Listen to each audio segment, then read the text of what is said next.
I I was trained as a biologist, and little by little, over the last 40 years, I've gone from the position that humans are just another species like all others to, there's something really, really weird about humans, and as biologists, we need to be able to account for that. So we've got about almost 9 million eukaryote species on Earth right now, and I really think there's a lot of evidence that humans are an outlier. And so basically we need to figure out, we start out with a bunch of non-unique traits that arise through non-unique processes, and somehow we end up getting a unique outcome.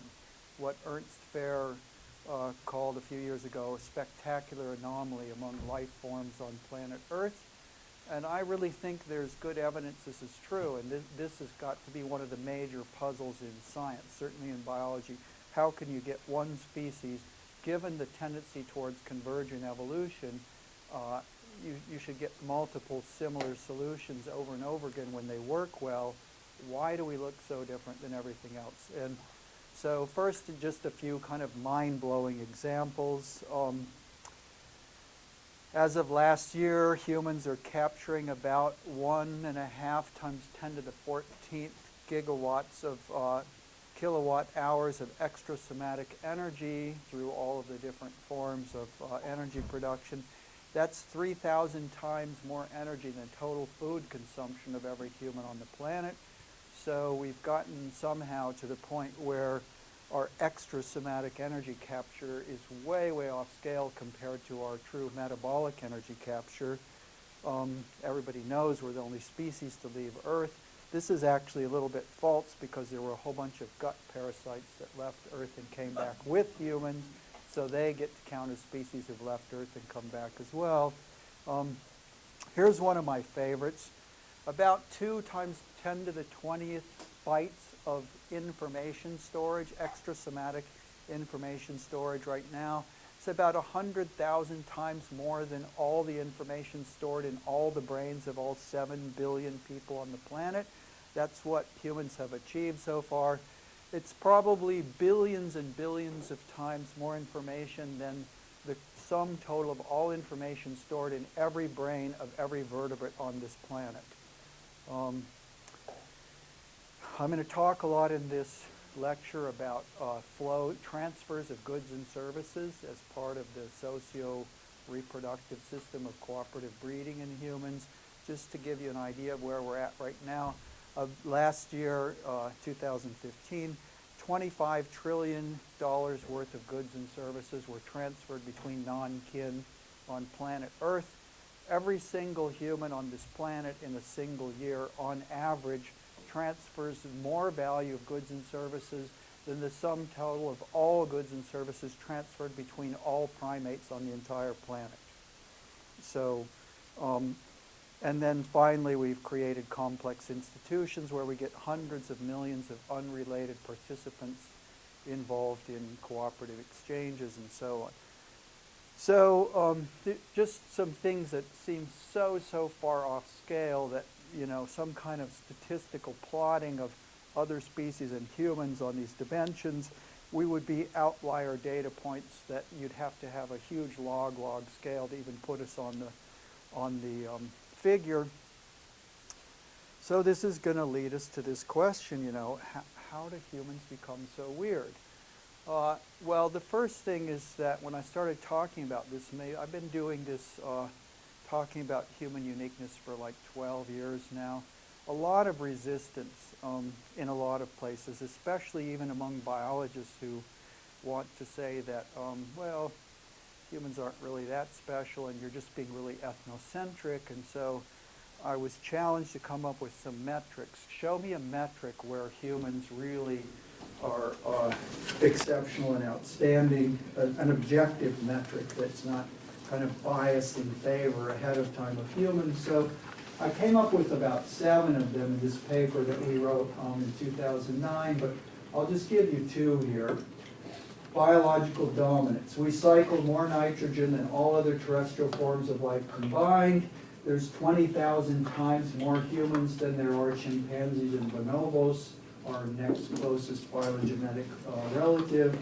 100 times more biomass of humans than any large vertebrate species that's ever lived in the history of planet Earth.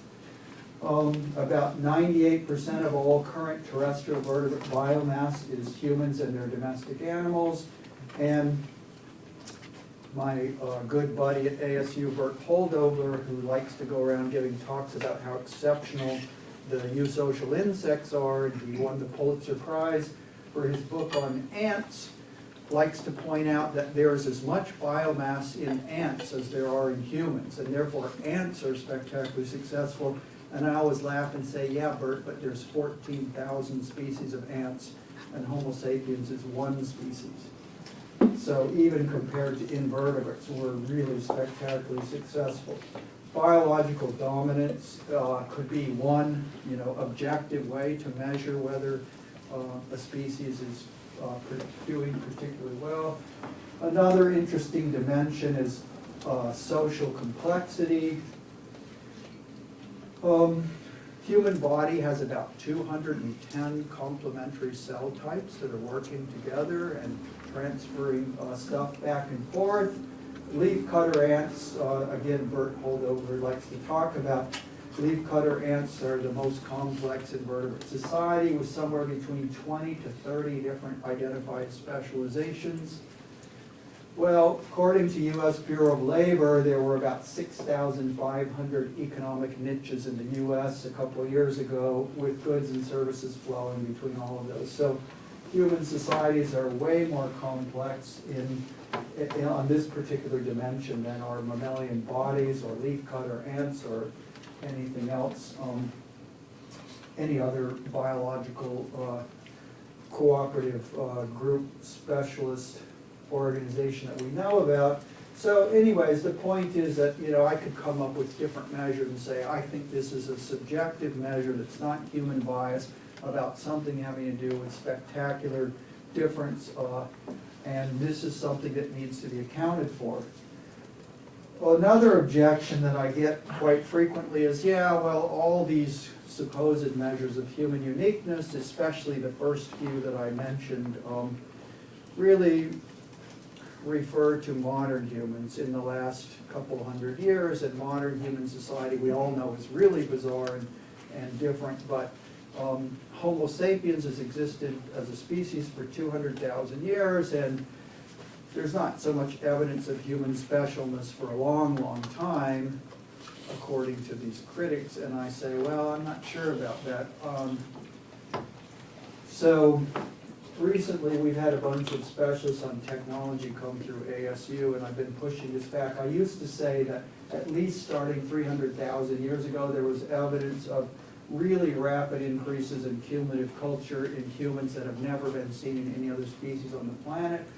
Some of my colleagues at ASU published a paper about 5 years ago showing hafted stone points at 500,000 years ago in Central Africa. So you could push back pretty complex technology with composite tools all the way back 500,000 years. Then we've had people come through and explain to us that Acheulean tools are infinitely more complicated than anything that any other non-human species has ever made as a tool. And then recently, we've got people who come through claiming that Oldowan tools are in fact even already more complicated than any other tool made by any other species ever on the planet, and that chimps basically can't, even with a lot of practice, be taught to make competent Oldowan tools. So how far back do we go when we see this one particular dimension, which is complex cumulative culture? It's not clear, but it's certainly way before agriculture and way before modern industrial societies. The other thing is there's good social evidence that humans were already special long before agriculture. I recently calculated, based on some numbers in Lubin for its big fat survey of hunter-gatherers around the world, that the equilibrium hunter-gatherer population before farming was ever discovered was about 70 million humans spread out over the planet. This would have made more humans than any other large mammal that's ever lived in the history of planet Earth. By the way, anybody want to guess what the second most common large mammal was on Earth? It turns out to be bison. There were huge herds of millions of bison that are more than any other species, but this number here is way beyond the number of bison that ever lived on Earth. Residential groups of more than 1,000 individuals we know in hunter-gatherer societies.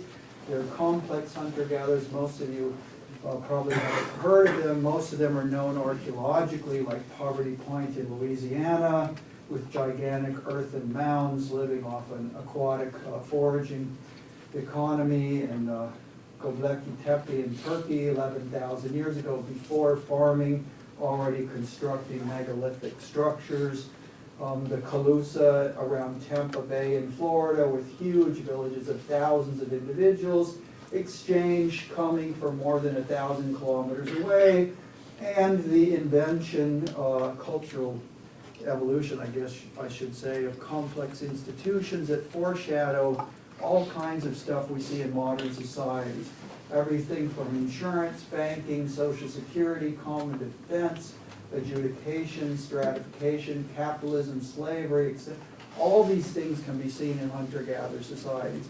So it's certainly not the case that human uniqueness and the anomaly characteristic of our species is limited only to post-agricultural or modern industrial society.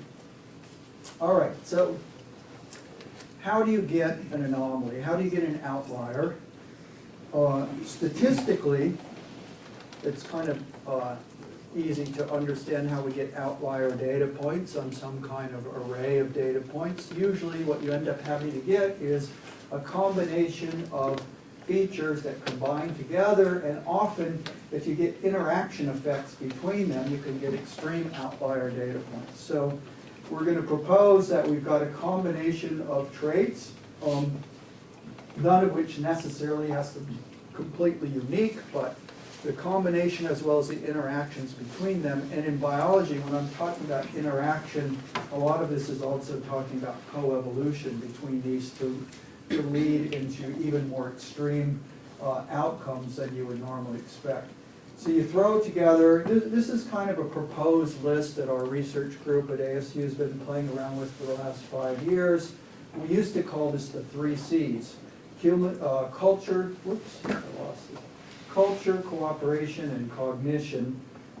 There's a lot of debate in our group about whether we should separate language out as another independent feature or whether it simply falls as part of cumulative culture, but more recently we've got a bunch of people at ASU that are working on each one of these pieces of what we think are the major features that really combine together to make humans weird, and we've decided to pull language out because there's some evidence that you could actually get cumulative culture and cooperation and so on without having full-blown semantic language.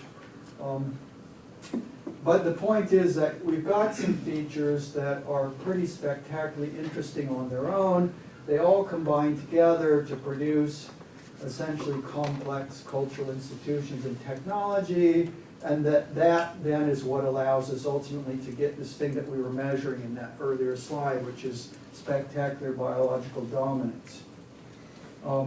However, these things themselves are not something that can evolve, so we've got to think about the mechanisms, evolved mechanisms that can lead to these traits. And I just threw up a few kind of examples here. So when we talk about cumulative culture, what we're really talking about is evolving things like taste and ability, proclivity for imitation and teaching. In language, we've got to evolve some presumptions of communicative intention in order for signaling to actually work, and for recipients of signaling not to presume that most of what's going on is manipulation and deception, which really shuts down the progress of evolving true language. Cooperation, we've got to get evolved tastes for cooperation and punishment through emotional mechanisms. Cognitive features, again, I keep talking about these as evolved tastes, but I think most of you know what I'm talking about in terms of cognitive mechanisms. A desire to achieve causal inference and understanding, theory of mind, some cognitive models of motive and so on. The point is that it's the mechanisms themselves that evolve that ultimately produce these features, which then can combine to produce this, and then finally gives us the result that we measure as the spectacular outlier nature of humans. So, for people who are interested in this problem, how did humans become so different and so weird? You got to start taking this apart piece by piece and say, you know, where did this come from? How could this have arisen, starting with an organism that didn't have it, and this and this and this and so on. It's a pretty big, huge undertaking that requires lots of people in a kind of a cooperative team itself, working together, kind of complementary expertise, and that's a big piece of what we've been trying to build at ASU in the last 8 years. Is we've actually hired now 17 junior faculty in 8 years, and it's all about bringing in people that have pieces, little pieces of this puzzle to work together and talk to each other and see if we can piece together the bigger picture. So today, my contribution is I'm really going to talk a bit about what we've learned about early human cooperation and how do we go from what's already spectacular cooperation in hunter-gatherer societies that then could lead into much more cooperative outcomes in more complex societies. And I'm going to talk a little bit about kind of a surprise finding that in looking at the social structure of hunter-gatherers, we probably discovered one piece of the puzzle on why it is that humans manage to achieve cumulative culture when other smart and tool-using and social learning animals still haven't gone to the point of accumulation of cultural solutions rather than just simple stuff. So, and the other thing that I want to point out before I actually start in with the meat of the talk is that, so what I'm going to be looking at today is a little bit of understanding where cooperation comes from, understanding where cumulative culture comes from, and I'm going to emphasize a little bit understanding the uniqueness of human social structure going way back to hunter-gatherers is going to help us to figure out how these things emerge, but that basically the really complicated issue is that to get to the human outcome from where we start, you have to understand there were a whole series of steps that represent pre-adaptations, and in many cases, each one of the steps is highly improbable. So in this case, I'm just going to start from the bipedality. That's a pre-adaptation that turns out to be really critical to getting some of this stuff over here and ultimately gets us all the way down the chain. So we're going to go from bipedality. I'm not going to talk about this today. There's obviously not enough time to talk about everything, but we've got people at ASU who are working on why it is that bipedality almost inevitably led to increased tool use in early apes, Australopithecines and so on, compared to what you would have expected from other apes that also are tool users but aren't bipedal, why it led us into an extractive foraging niche, why that would lead into things like food sharing and pair bonding, how these would ultimately lead to unique social structure, and basically we've got to work our way down the chain as we're ultimately trying to explain the very end of the chain, which is how did humans become so bizarre. And as I mentioned, one of the interesting things about the sequence of pre-adaptations is some of the steps are probably really rare, and when you get a whole series of rare events, the probability of any other species on the planet going down that step of that chain of steps becomes really, really remote. It's probably one of the reasons why we don't see the convergent evolution of some of the final human outcomes in other life forms on this planet so far. So, so I want to talk about my contribution to this bigger picture. There's got to be lots and lots of other contributions, but there's a few things that I've worked on, and in particular, as I mentioned, I want to talk a little bit about what we know about human cooperative proclivities, and then ultimately something about how social structure might help us understand why humans have cumulative culture. So almost everything I'm going to show, well, pretty much everything I'm going to show today comes from hunter-gatherer research that I've done in the last 20 years or so. I have some new stuff from the Philippines over the last 4 years, looking at cooperative breeding in sea gypsies out on the islands off the coast of the Philippines. It's really fascinating. A lot of new data, but I decided I'm not going to try to force it into this talk because I already kind of have a talk outlined from previous. So if anybody has questions about that, I've got slides at the very end where I could show you my new field site and some of the data coming out. But basically what it shows is a really similar pattern to these terrestrial hunter-gatherers that I'm going to show you today. All right, so we want to somehow account for things about cooperation, culture, cognition, and language. And like I said, I'm going to go after these first two C's here. And this is the way we're thinking the scenario looks in the chain of events that leads to the weirdness of humanness.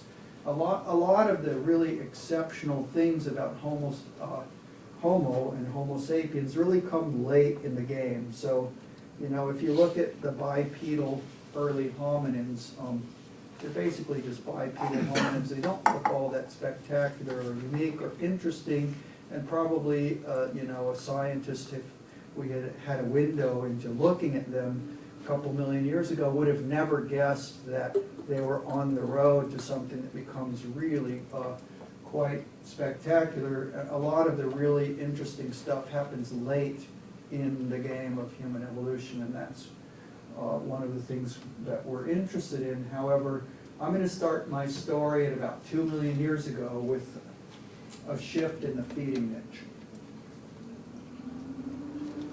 So we have bipedal, and this probably coincides approximately with the shift to genus Homo from Australopithecus.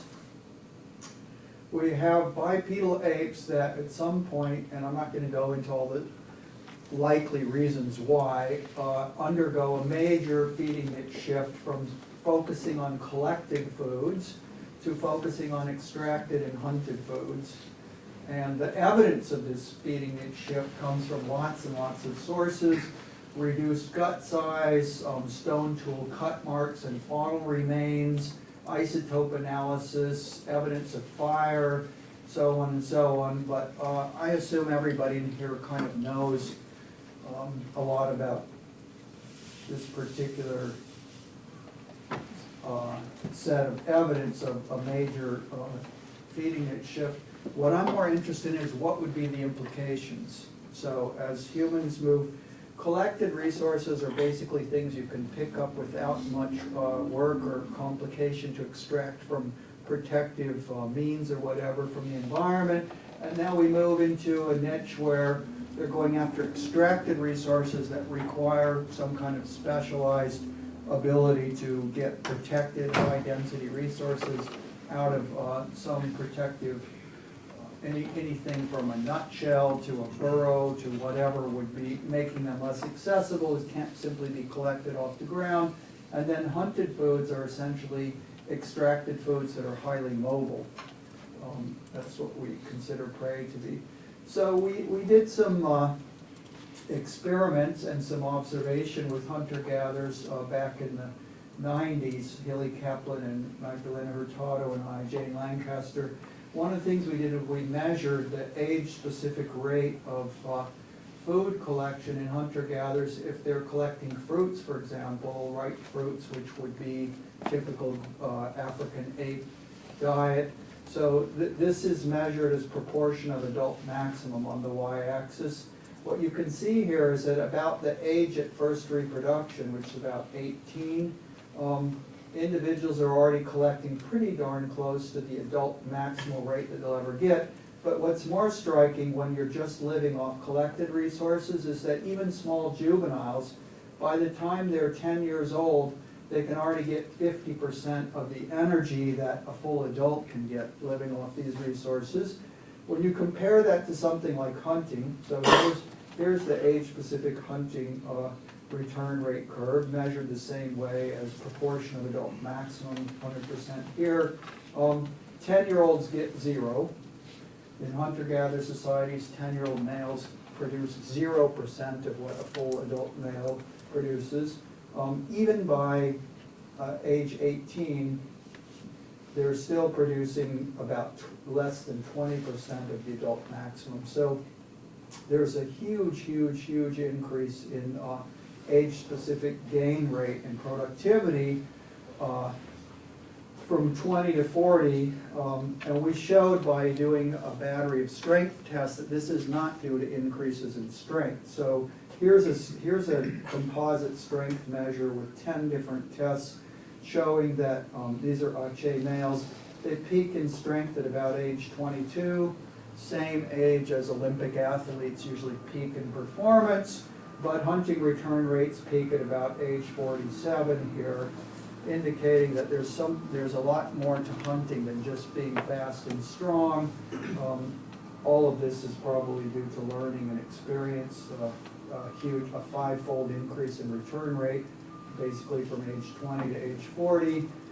But one of the implications of this niche of being into foods that are really difficult and require long periods of learning and expertise is that juveniles can't produce crap, basically. They can't feed themselves, whereas if you're a collector, juveniles can pretty much cover their metabolic needs.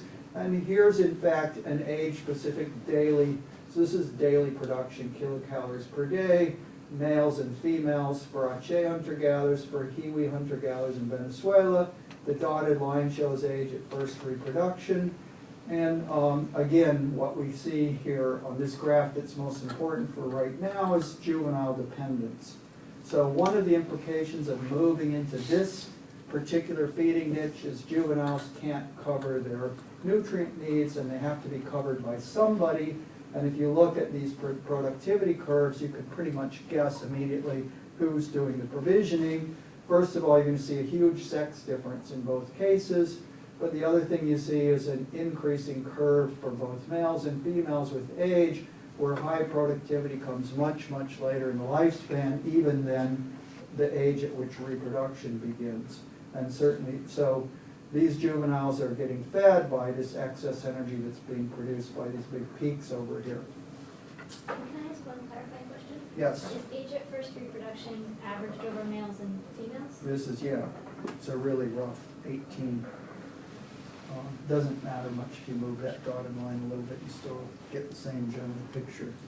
So implication one of the new feeding niche is juveniles are dependent.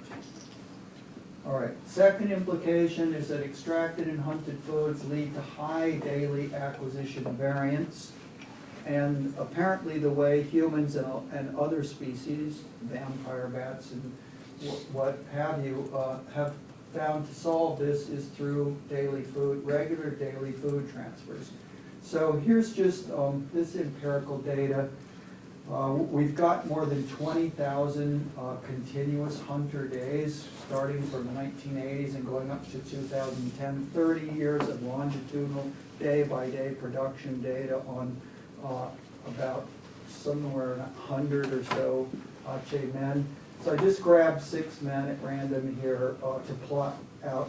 So this is a 90-day period from, you can see, from day 5960 to 6050, and we've got Mr. Green and Mr. Red and Mr. Blue and Mr. Purple, and that's kilograms of meat acquired per day. The main thing you see from that is really high variance, right? So on some days, way more than they could possibly eat, way more than even their families could possibly eat. And then the most important thing is every single guy in this sample has got 0 days. So these 0 days may or may not be so problematic for an adult. You know, maybe humans could go a whole day without eating something, and then the next day they could eat again. What about a run of 2 days? What about a run of 3 days? I started looking into the starvation literature. Do you know how long it takes a human adult to starve to death? You might wonder how we know this, right? Who did the experiment? The observations come from prisoners of conscience who have starved themselves to death in prison by refusing food. It takes like 60 days, 60, 65 days of eating no food, nothing but water, for an adult to starve to death. Now, how long do you think it takes for a 4-year-old? a 3-year-old, a 2-year-old, it takes about 4 days. And some of that is just rough calculation because you don't have the same experiments. But in any case, high intake variance is probably really difficult on the health and well-being of growing children. Adults we don't have the same kinds of adaptations that some other predators do. You know, anacondas and crocodiles can go a month without eating and they're fine. Humans don't have those adaptations. In any case, the way humans seem to have dealt with this problem is through food transfers. And we've got lots and lots of evidence. Here's a paper Mike Gervin and I did a few years ago. These are individual events, single day, single production events of some kind of resource, and this is the total percentage given away to other families. There's a frequency distribution, so the red box shows all the events we observed where more than 50% of what was acquired on that day was given away to other families, and that makes up more than half of the total. So you can make a generalization that in Kiwi and Aceh hunter-gatherers, more than half of anything produced is given away for all kinds of acquisition events on average. We also know that this varies a little bit by resource type. This is also on the y-axis percent of the food produced that's kept in the nuclear family. We can see that for meat, for example, they're keeping about 10% of what they produce, which means they're giving away 90%. It's a pretty high tax bracket when you think about it. Giving away 90% for social good or whatever, and keeping 10%. For some other resources, they keep a higher fraction, but in no case do they ever keep more than 50% for different resource types. The main point here is that hunter-gatherers do lots and lots of food sharing, and a lot of it looks like it's really designed to deal with this problem, which is day-to-day variance. You didn't get anything today, I got a lot, so I give you mine, and then we have some kind of arrangement that I expect, and you come through with the statistical expectation that you will give me back some tomorrow when you have more. So Hilly Kaplan and I and Magdalena Hurtado wrote a lot of papers on this way back in the 80s, variance reduction food sharing. While we were looking at that, we discovered variance on another time scale that I hadn't really thought much about. And there were some other people talking to me, Larry Sugiyama and others, suggesting that variance over long time scales might be an even more important reason to understand food transfers than over short time scales. So here's the same database, but now we're plotting each data point here, instead of being a day, is a sum over 90 days. So this is 3 months of food production from 1990, and now I've got 3 men plotted there again. Mr. Black, Mr. Red, Mr. Blue, 90 days of food production from 1996 to 2003, and that dotted line is when they fall below 10% of their mean. So my suspicion is that if you produce less than 10% of your average and you do that over a 90-day period, it's probably really bad for your health. I'm sure that small children probably can't survive that if they're being provisioned by adults. The point here is that every one of these guys this is like a 7-year observation period, every one of these guys had at least one episode. Mr. Red has a really bad 90-day period here in 1999 where he produced 0%. He produced 0 food for 90 full days. That would kill you and your family if food transfers weren't part of the social arrangement. And a lot of us started calculating disability days. We found out that 21% of all days, you can see a really large sample size here, Magdalena Hurtado calculated, 21% of all days an adult that was a focal in our study could not forage at all because of some kind of health insult, either disease or injury or something. Bob Bailey, when he was here, I think maybe did the same thing with the FA. Amazingly, the same percent of all days that FA men were unable to hunt due to injury. We've got some other samples here, Tsimane with Gervin and so on. And also people started calculating what is the probability of a run of more than 30 days of being disabled.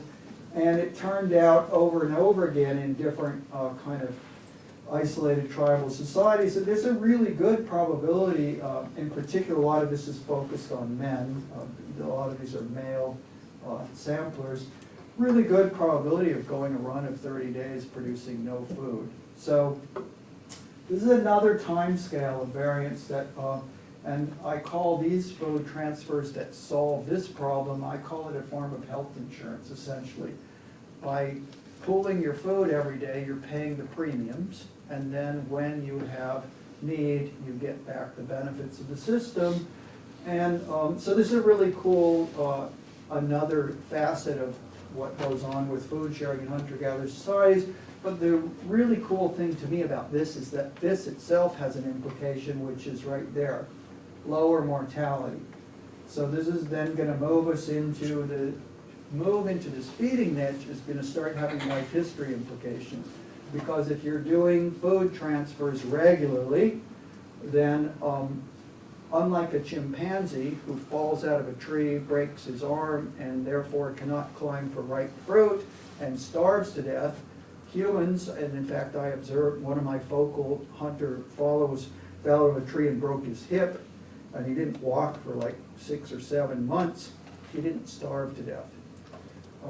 And so over and over again, surviving injury and disease appears to be something that works really well with the food transfer system in hunter-gatherers, not so great for chimps. And when we look at mortality curves, sure enough, so this is chimpanzee data from the wild, the baseline adult mortality rate in chimps is about 4% per year, and in human hunter-gatherers with no medical treatment or so, it's about 1% a year.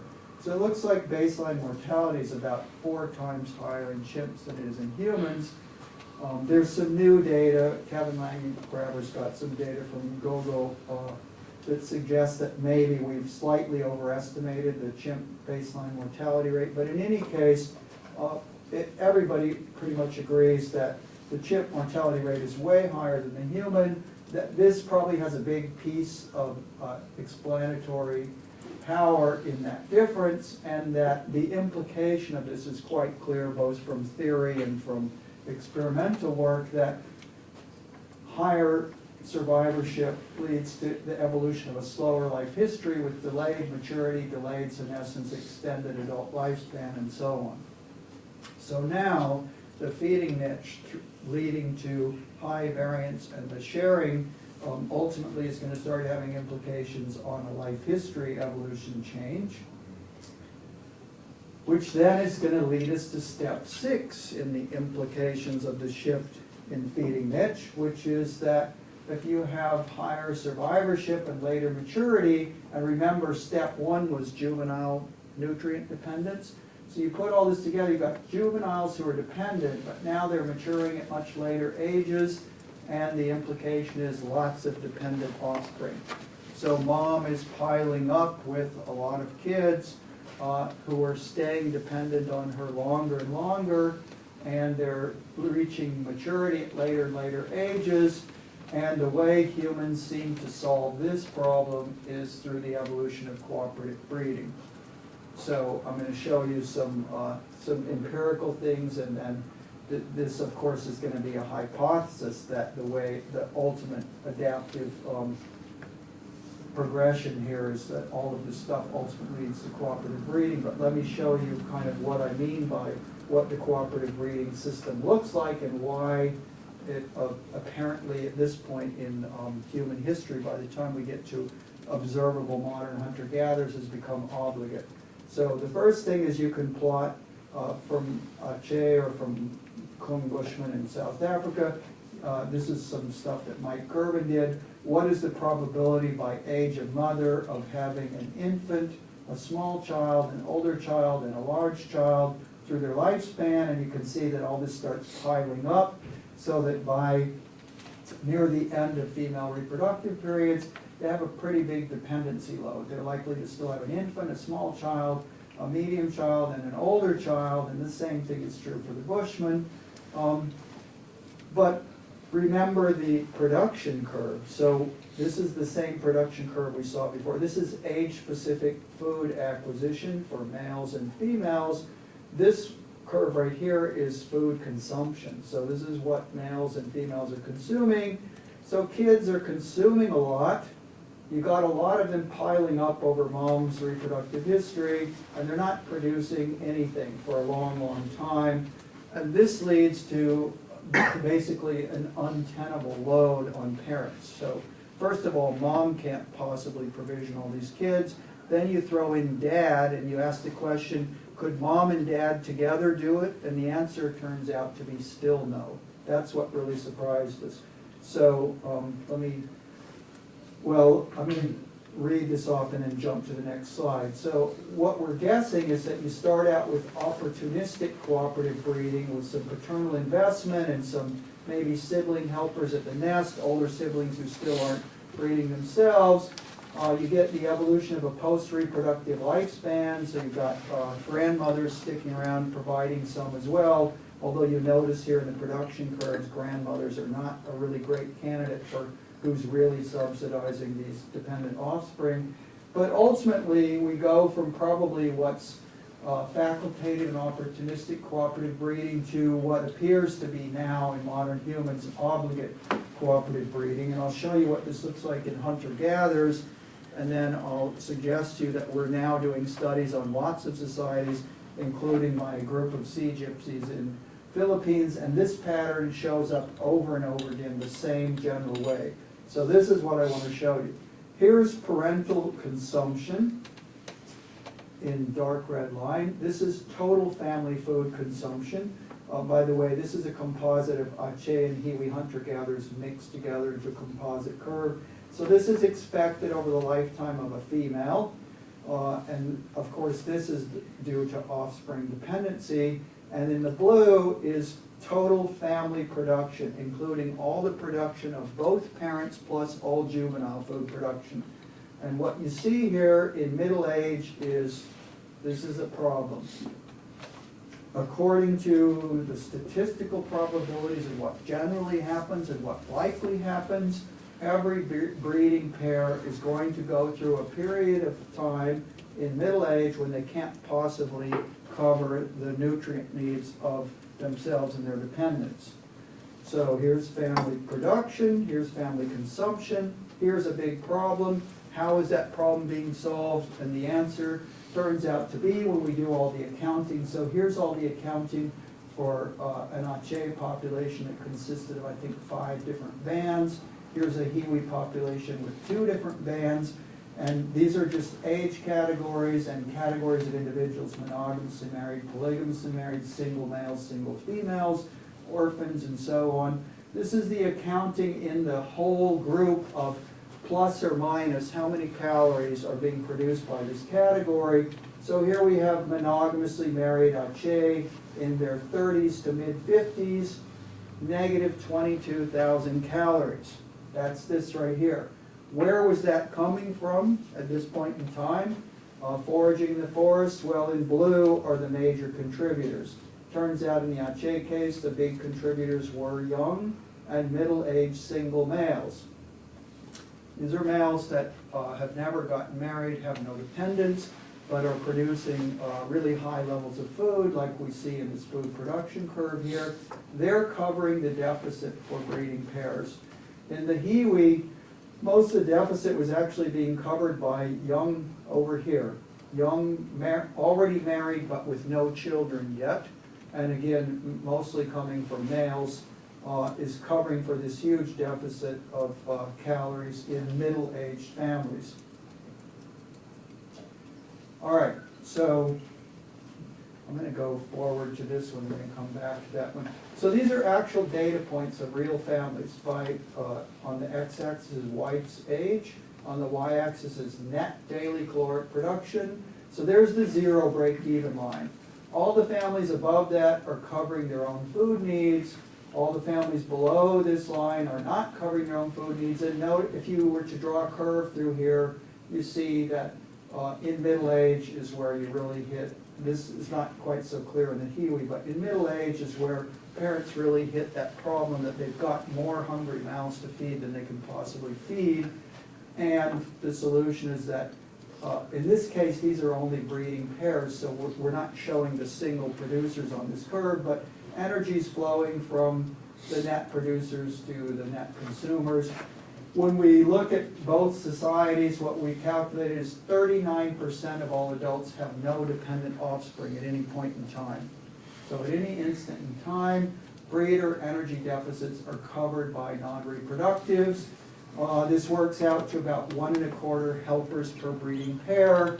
And this seems to be the obligate reproductive system because, as I mentioned, we've now done this kind of accounting for 4 or 5 different societies, and it shows up this way all the time, even in farmers and now in my marine foragers, that you have basically the same problem. There's a big deficit for middle-aged breeding pairs and their dependents, and the system basically is one that requires helpers at the nest in order for the typical life history pattern, the typical survivorship, fertility, and food production patterns of humans to actually be there on the ground. The only way that system works is by having 39% of the adults, in this case, having no dependent offspring but being high producers. So who are the helpers? They turn out to be temporarily single males and females, young families with few dependents, permanently non-reproductives, and most of these are males. I'm not going to go into a lot of detail on this, but I'll tell you that in most of these societies there's a lot of what the people themselves call loser males, guys who never get a family and a wife but continue to produce at really high energy production levels. And also there's a real interest, I'm not going to talk about this either, in transgender males. 7 or 8% of the males in all these societies are lifelong sterile non-reproductives, but they're still producing a lot of resources. So Karen Kramer and Peter Ellison, seeing patterns like this in some of their groups, call this a residential shared energy budget. I like this one right here. It takes a band to raise a child. It looks like the human adaptation really is, in fact, that some kind of cooperative breeding has become the obligate pattern. This is what it actually looks like if you're in the field. So this is one of my Hiwi household compounds. We got 2 pairs of breeders here. They're, not surprisingly, there's a brother-sister pair here living together in the same house. They have 6 dependent offspring here. The breeders plus their dependent offspring, if they were living alone, would have a negative net energy flow. So how are they managing to do this? Because there's 3 helpers at the nest in this group. There's an older sibling, there's a non-reproductive adult sister, and there's grandma. And the contribution by these 3 is enough to cover the entire compound so that instead of having a net energy deficit, they're breaking even.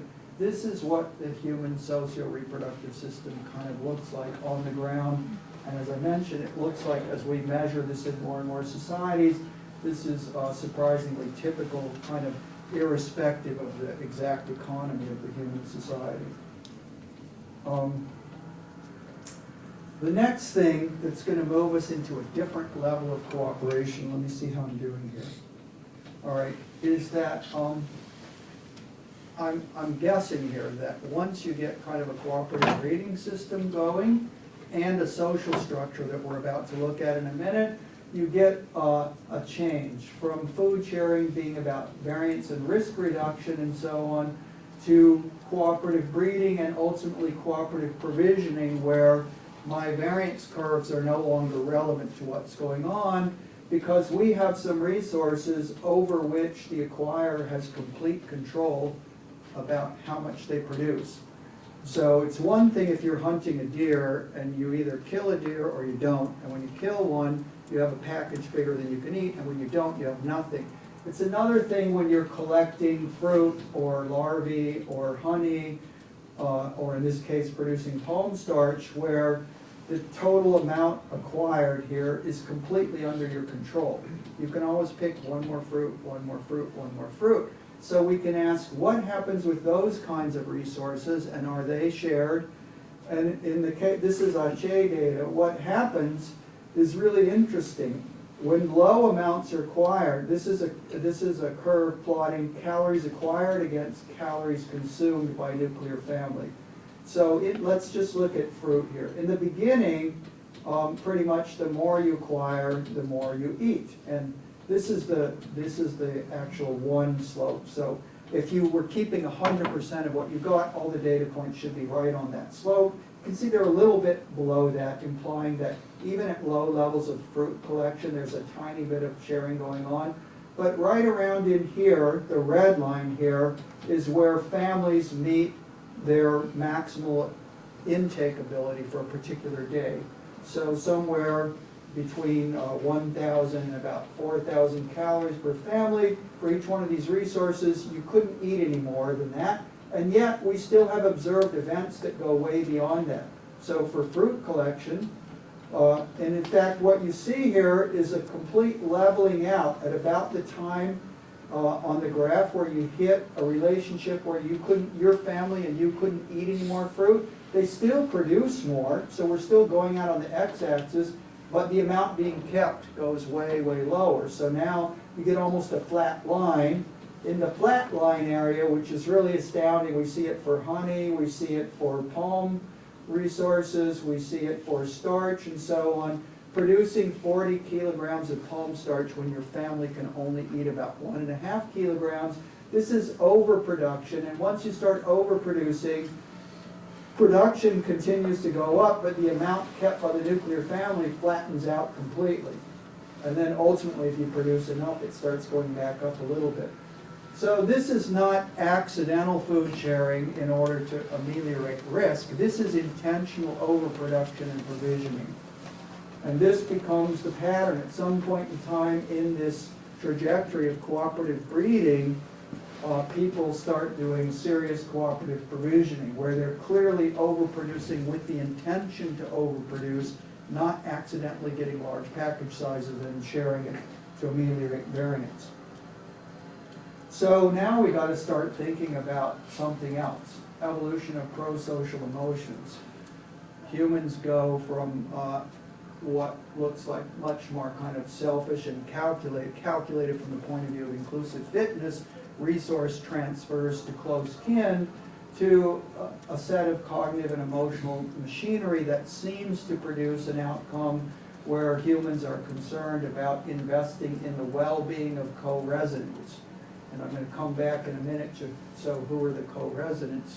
This is going to be a really important question, but so I did a bunch of research about 20 years ago looking at non-food sharing cooperation, and it's really easy to discover that there's all kinds of other stuff going on where you have complete control, so it's not like a deer where you either get it or you don't get it. And so now we're going to talk about not just flows of goods, but flows of services within and between kin groups. And I just want to show you kind of some ethnographic examples, and I'll show some data. So here's a guy, a forager out, he's ahead of there's a band that's moving to the forest behind him, and he's about a half an hour ahead. He comes to a stream and he stops and he builds a bridge across the stream. Now it's going to turn out that the majority of people who are coming along behind that are going to get to cross on this bridge are unrelated to this individual. So this is what we're going to talk about when we talk about services between, within and between kin groups, and types of cooperation that are not just about food sharing. So the kinds of things I observed, this is based on 70 focal follow days of the Ache back in the 1980s, and this is the percent of time, so this is measured in minutes per day, percent of time when the activity was at a cost to the focal individual but couldn't possibly lead to a direct payoff to the focal individual. Climbing tree to shake down fruits for others to collect, providing tools to another, spending time teaching, bringing firewood to give to other people, water, bedding, whatever, and then events that are not large in terms of minutes, but are really large in terms of importance and impact. Returning back to the camp to warn others that fresh jaguar tracks had been seen, or poisonous snake was seen further up on the trail, removing obstacles, dangerous obstacles from the trail before others arrive. Turns out that, so 0%, this is non-cooperative, non-altruistic focal person days where they basically didn't do anything in the entire day that qualified as at a cost to themselves with no possible direct payoff to themselves. But look at all these above 0%. Now, if you did a focal follow on chimps, what would this look like? I don't know what it looks like on capuchin monkeys, but basically all your points would be in here pretty much. There's almost nothing going on that qualifies as spending more than 50% of the time in a focal follow day doing stuff at a cost to yourself that can only benefit others. This is a ridiculous level of cooperation. Regular cooperators are co-residents, so who are the co-residents? And this is actually, and so in the 80s I was working a lot on cooperation. By the 90s I started getting interested in things about social structure, and this is what was driving me to that question. It was really clear there were really high levels between co-residents, so who exactly were they? But before I go there, I just want to, I'm not going to go through this full slide. There's lots of evidence now that from experimental economics that humans have a derived taste for cooperation and also a taste probably for punishment. What experimental economists call other regarding preferences, a concern for the payoff of others, lots and lots of evidence and lots of papers. And I just stuck this one on this week because this came out in December a couple months ago in Nature. Really great experimental work by Joseph Call, suggesting once again the same as some of these others that chimps don't show pretty much any of this. They don't seem to have strong other regarding preferences. They don't seem to have strong preferences for doing third-party punishment. In fact, it looks like there's pretty much no third-party punishment in chimpanzees. So derived taste for cooperation and punishment, and all of this is going on in the context of, I'm going to skip this part about how cooperative breeding comes about, is going on in residential groups. So I'm going to skip this one too. So let's talk about unique social structure then.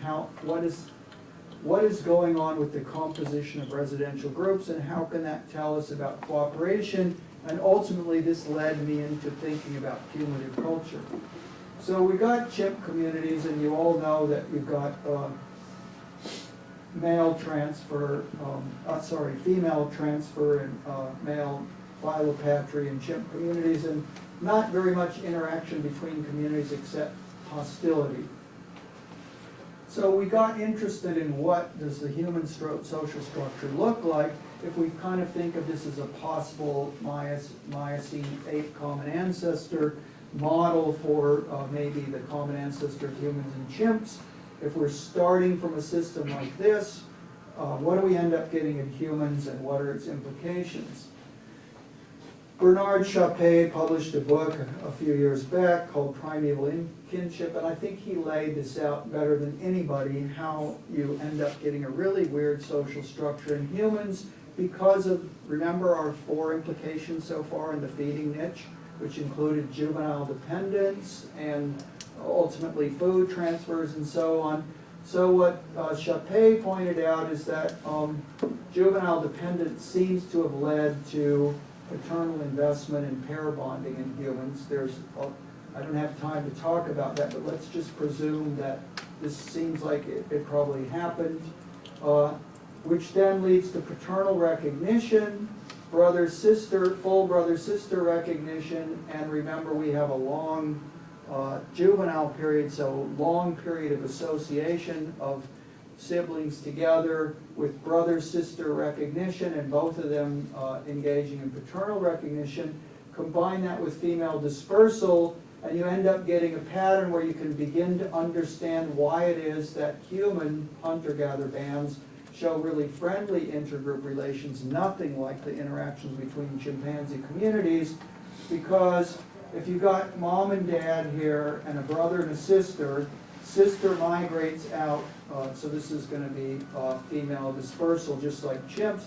Sister migrates out, has a pair bonded male partner, But brother and sister recognize each other from 15 years of living together as juveniles, being full siblings, and sister also has paternal recognition, a father who was pair bonded to her mother and took care of and provisioned her for 15 years of her life.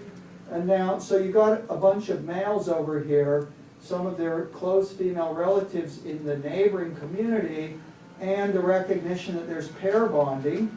So when these males here from this lineage meet up with these males, instead of wanting to kill them on sight, they recognize that it would be ridiculous for me to kill this individual on sight because he's pair bonded to my sister and there's paternal investment, so he's investing in this individual which shares a quarter of my genes here if I'm brother.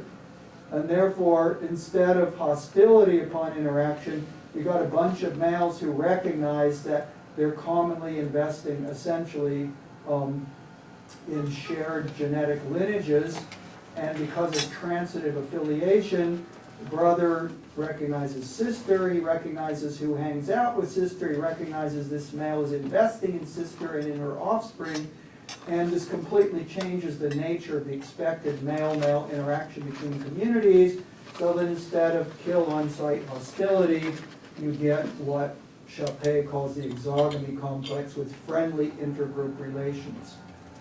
So this is a model, first of all, of what Chappé suggested happens in human history over time.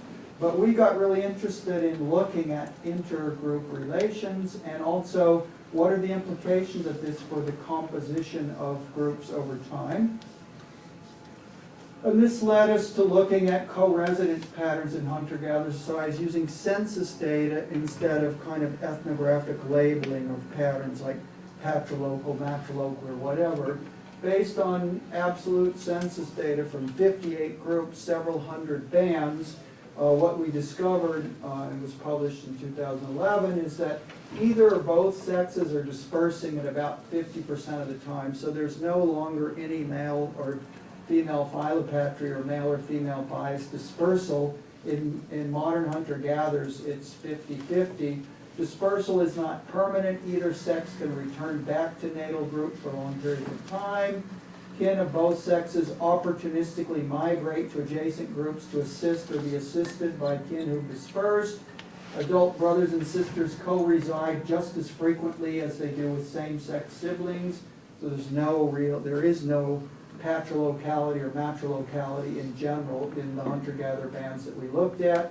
And really interestingly, kin-like relations with spouses, primary kin, the term we use in anthropology, affines, turns out that preferential cooperation with affines is really easy to demonstrate empirically and unique to humans.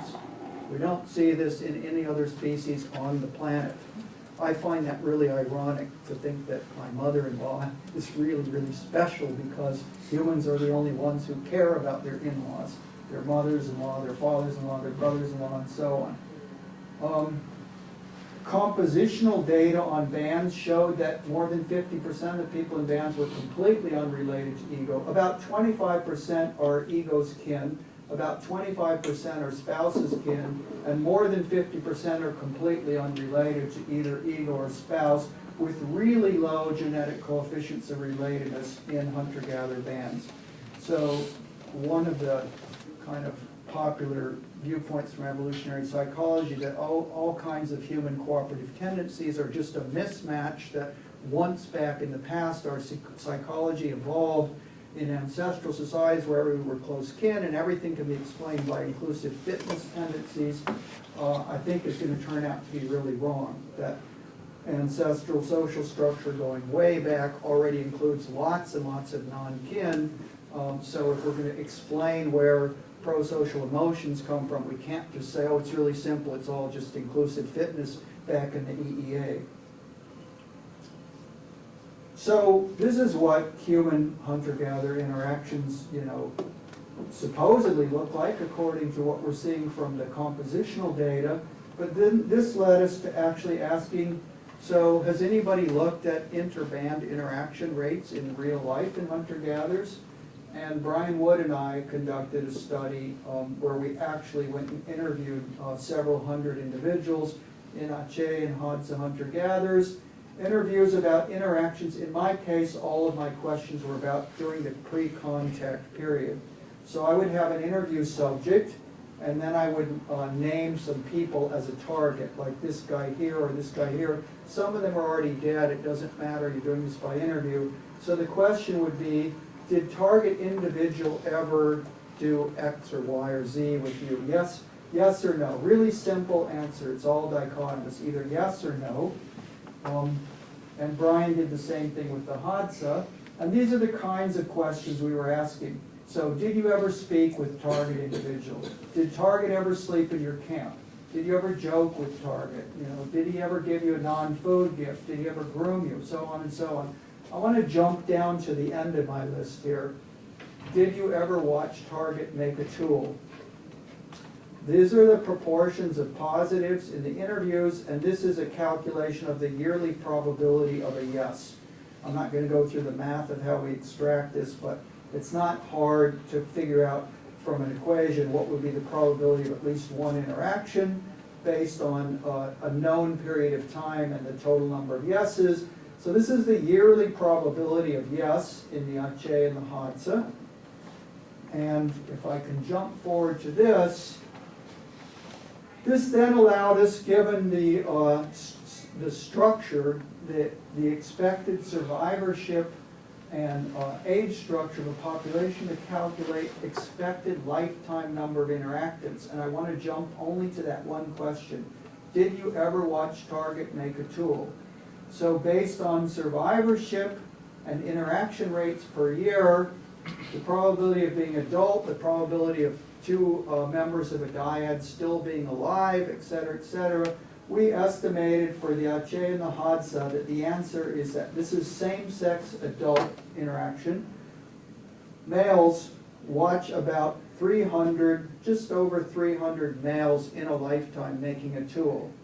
We did the same calculation from some chimpanzee data, and the answer was chimpanzees watch about 19. So males have 300 plus models for cultural imitation and copying in a lifetime. Chimpanzees have about 19. That's a 20-fold difference. So this really is a different social network size, and this gets us back to this question of cumulative culture. I'm watching the clock. I want to finish within 5 minutes. We have until 1:30, right? So I'm going to finish in 5 minutes so that we have 15 minutes for question. So the reason why this mattered, probably everybody at UCLA should already know the answer, because Joe Henrich was the one who gave us the theoretical model, and he did it while he was a student here, I believe, is that network size, interaction observation network size, is absolutely critical to calculating whether or not culture can accumulate over time or whether it doesn't. So remember, there's a 20-fold difference in the number of same-sex adult models that you're exposed to in a lifetime. And so how did humans achieve cumulative culture? First, I couldn't resist throwing in one slide of my kid. Everybody does this, right? I'm going to accuse Joe and Susan that when you give talks, you probably... So I want to just remind everybody that humans have this obsessive reliance on social learning. I took all these slides in the last month with my kid in the Philippines, cooking an imaginary air dinner, shaving an imaginary beard, and this is wearing daddy's back brace after an injury. Kids slavishly and obsessively imitate adults even when there's no payoff, because the human brain seems really designed to have certain kinds of social learning mechanisms that affect the probability of kids imitating even when they don't know what the long-term payoff will be. But this is the model that's really relevant to talking about why it is that the unique human social structure could possibly explain part of the reason why humans have cumulative culture and not chimpanzees. So this is the famous Joe Henrich model that I was referring to.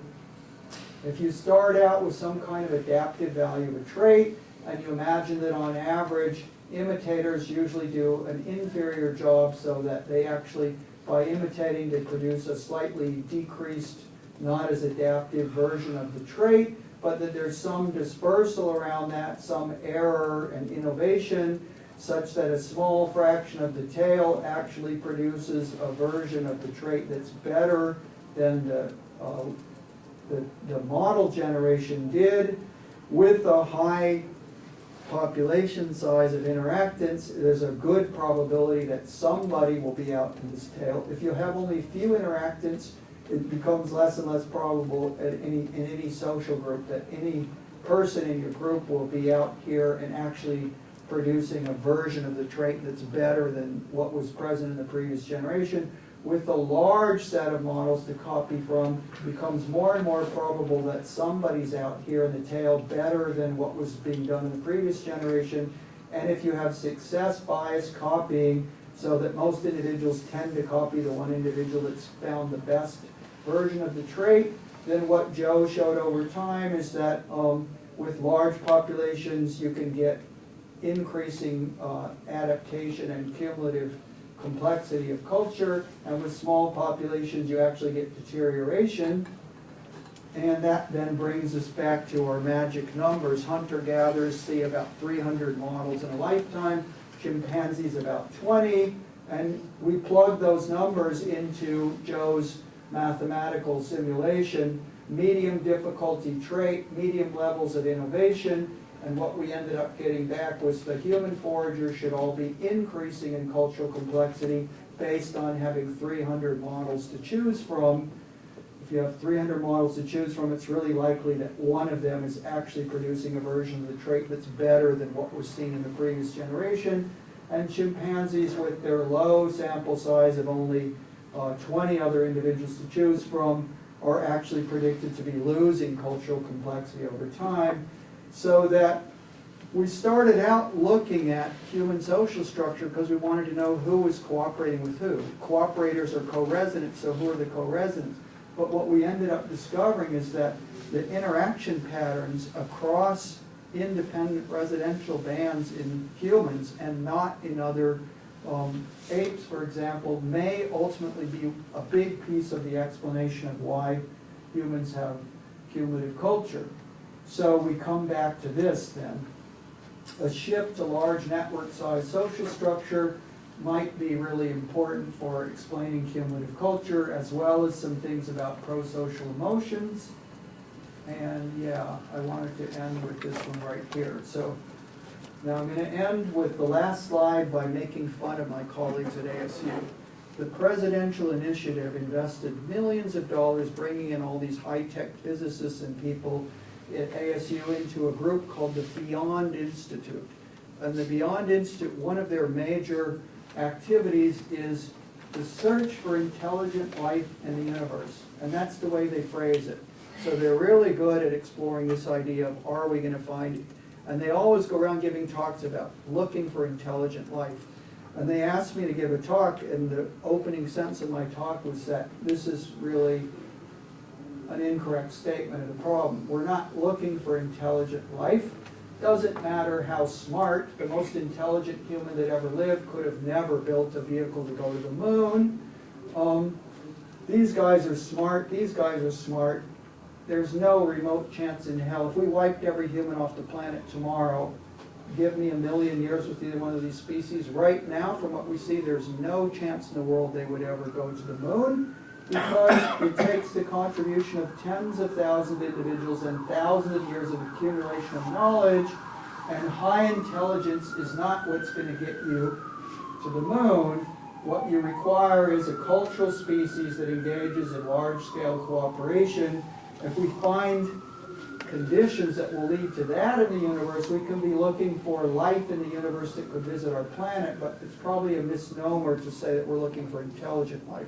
We're looking for life that's cooperative and has cumulative culture, and that's the kind of species that may someday visit planet Earth. Thank you.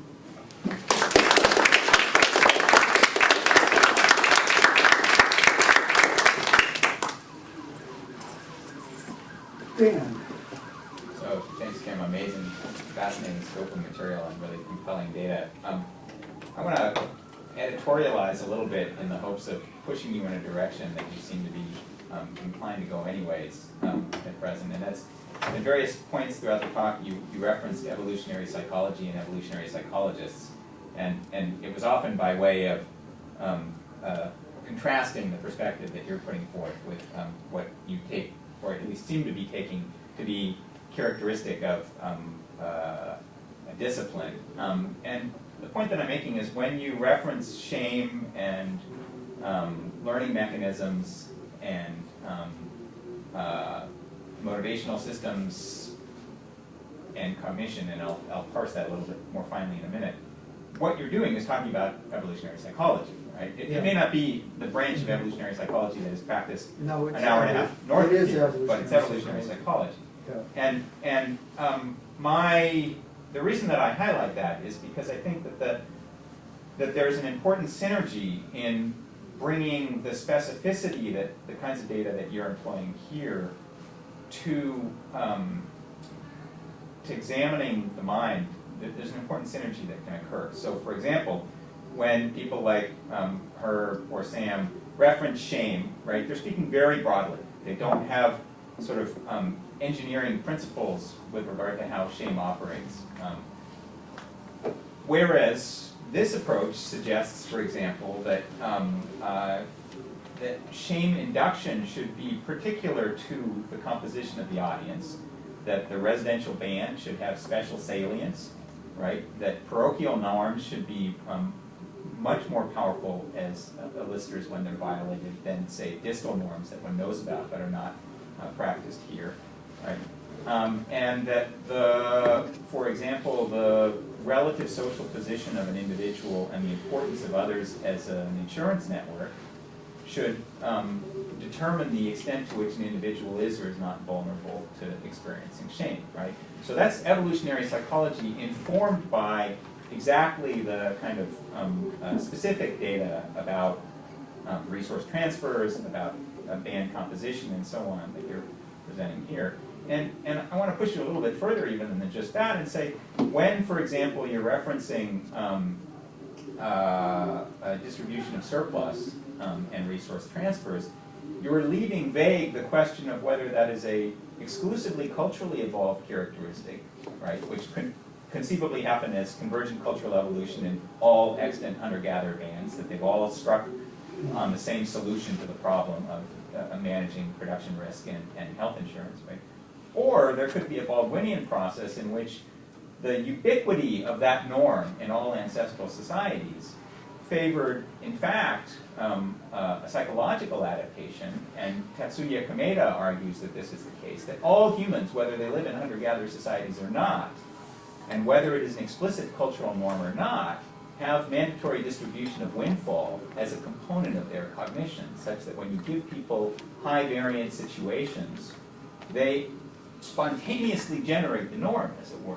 That is, it is a component of the mind, and in this sense, evoke culture, because of its ubiquity in ancestral cultures, not just populations. So those are ways, those are just examples, and I know that I'm not asking a question, I'm making a commentary, but they're examples of the way that, in fact, your own work is taking you in a psychological direction, it seems to me, and there are important synergies that can result. Yes, I agree 100%. I make a few derogatory remarks about EV-Psych, only because I think they need correction from time to time, but my view is that behavioral ecology is really bankrupt in some ways. This is heresy because I'm one of the most famous world behavioral ecologists of humans.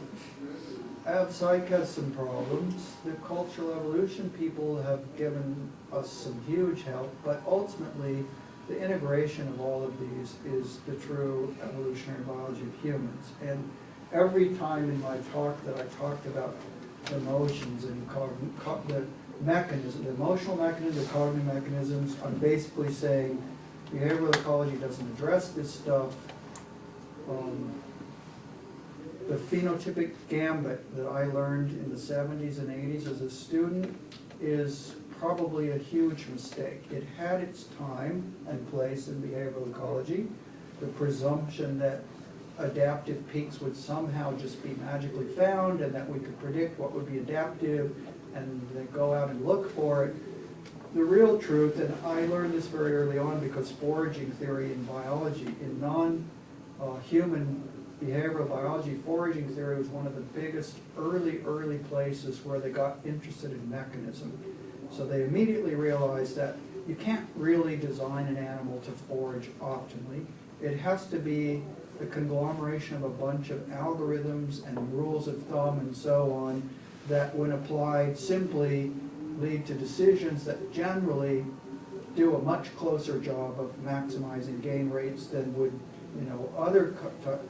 But yeah, so I agree completely that EBPSych has to fuse more and more thoroughly with human behavioral ecology and with all the evolutionary approaches, and that the real key to a lot of this stuff is going to be looking at cognitive and emotional mechanisms that evolved to solve these problems. And I tend to have more of a tendency, it sounds like, more like you do, that in fact I don't believe everything is being solved through cultural institutions and cultural evolution. I think humans have a really strong pro-social psychology, and that the tendency to variance reduction through windfall redistribution is hardwired in the human brain, and that if we could do experiments where we isolated little kids and raised them, we would still see them doing stuff like that. And so therefore we have to account for how did that get hardwired in the trajectory of the evolution of Homo, where and why did that happen? Yeah, so I agree with you. Yeah. First, thanks for a fascinating talk. The debate in London was less than 10 years ago. I was there. It was fantastic. You saw the vote, right? We lost. Yeah, I know, and I did not vote for Brock it. and I overwhelmingly lost Yeah. the vote when the audience voted on whether or not they believed humans were unique or not unique. That's So- correct. There's Well, I irony in voted the for fact that uniqueness. voting is itself a It was I've been tweaking bizarre my debate. talk for 10 years trying to figure out what can I say that I won't lose the vote next time. It was a bizarre debate in which some really weird, offensive things were said. But I very much appreciated your talk then as well. And I was wondering if you could just expand on your, some of the interesting stuff you were saying about the helpers and in terms of like non-reproductive life history casts, and whether there's any expansion for thinking about the evolution of homosexuality, or maybe in comparisons with other species that have non-reproductive life phases. Yeah, so I think the people, there are a lot of researchers who are really interested in the cooperative proclivity of humans and pro-sociality in general. And among the primatologists who have gotten more and more interested in this and are contributing, there's much more reluctance for them to be willing to use the term cooperative breeder. That makes them nervous, and it gets into weird definitional stuff about, would you want to call this communal breeder or cooperative breeder? I don't really care so much about that. I think that what we're discovering is that repeatedly in many different types of economies, we see high flow, a really high transfer of goods and services that appears to be obligate in the, what I mean by obligate is that if you remove the assistance, on average, going to breeding pairs, they would have negative growth rates. The survivorship times fertility would actually be negative if they weren't receiving the assistance, and therefore I call that obligate cooperation through helpers at the nest. And so, I've been on this wavelength for a while, and which is why I've explored in my mind a lot who exactly are the helpers at the nest and what are they getting out of it. Why did Tim Clutton broadcast many years ago, why do helpers help? And only part of that can possibly be explained by inclusive fitness benefits, and so we've got other even more complicated things to look at. But I think the first challenge has been to clearly demonstrate to skeptics that this is what's going on. People go around saying it takes a village to raise a child, and other people laugh and think that's a ridiculous slogan and it's totally off base, and there's a tendency in modern societies to atomize into nuclear family social organization, which is highly misleading because that only works in an economy where you can purchase all of the goods and services through transfers that happen in ancestral societies. So you gave me this opening, I can't resist. So this is my study population in Mindanao. I've been working there for 3.5 years now. These are sea gypsies on the far south coast. This is a complete accounting for over 2 years, every single day, of inflows and outflows. And so let me just show you, this is male net inflow broken down into 3 categories. What's being extracted from the environment? Notice this is an age curve here. And this is actually measured, in the value, converted into the local currency, but we can measure this in calories or anything. So this is the production from the environment. This little tiny orange band in these cases is some kind of income, wage labor, selling handicrafts, goods, whatever. And then the green is the inflow. This is measured in interviews with individuals, everything that you produce today. And by produce, we mean anything that was an inflow that you're responsible for bringing in. So the blue is from the environment, the green is from other humans. And for females in particular, right off the bat, you can see that if you were to calculate total female inflow, they're getting more through sharing. This is essentially sharing than they are through their own production. And males, it's almost about even. And there's some interesting things about the age pattern here. Productivity in males is a little bit higher in early ages here because of the particular way that they do communal fishing. But here you have the high producing post-reproductive females over here, just like always. But the main thing I wanted to show you here is, basically about half of what comes in every day to males and females is not coming from what we would call foraging. It's coming from transfers from other individuals. So once again, when we start dissecting this, we find the same economy that we found in Amazonian hunter-gatherers. One of the things I never did with the hunter-gatherers that we've been doing here is looking at services.